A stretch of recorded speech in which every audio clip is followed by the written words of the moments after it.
Hey guys, how's it going? So very quickly I'm going to go over polygons and the triangle. So basically a polygon is basically a closed figure made of line segments. And they're named typically according to the number of angles and sides they are. That's how they're classified. And in order for a figure to be a polygon, it must have straight sides, it must be closed, and no curves. So right here, this figure would not be a polygon because it has curves in it and it's not closed. Alright, so right here I have 5 examples of your most basic kinds of polygons. We got the square, we've got the rectangle, we've got the parallelogram, the trapezoid, and then the triangle. So squares, 4 equal sides, 4 right angles, a rectangle, 2 sets of equal sides, and then 4 right angles. Here and here is equal, here and here is equal. Parallelogram, we've got 2 sets of parallel lines, and it'll look like this. Trapezoid, 1 set of parallel lines, and then one side, if they weren't line segments, they'd be intersecting. So this side here, and this is what your trapezoid looks like typically. And then we have the triangle, and let's go over the triangle. So triangles can be classified 2 ways. They can be classified by the number of sides they have, and they can be classified by the number of angles. So classifying a triangle by the number of sides. So an equilateral triangle will have 3 congruent sides. And it'll typically have an equal sign. If it doesn't, you can just measure it yourself with a protractor. And it'll also have equal angles as well.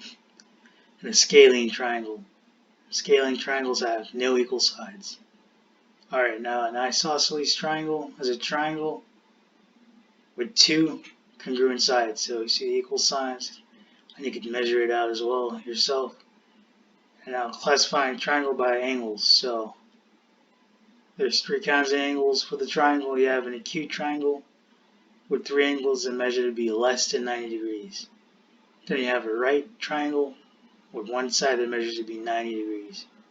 An obtuse triangle, 1 side that's an obtuse angle, meaning over 90 degrees.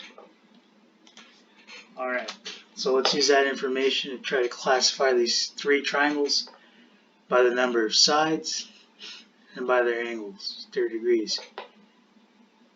Alright, so let's pretend these numbers are inches. So we've got one side that's 8 inches, one that's 7, and one that's 9 inches. So if we were to classify this triangle by its sides, we know that none of these sides are equal.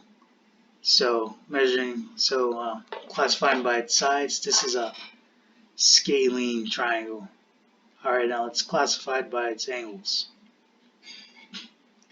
Alright, we have one angle that's 50 degrees, another angle that's 40 degrees.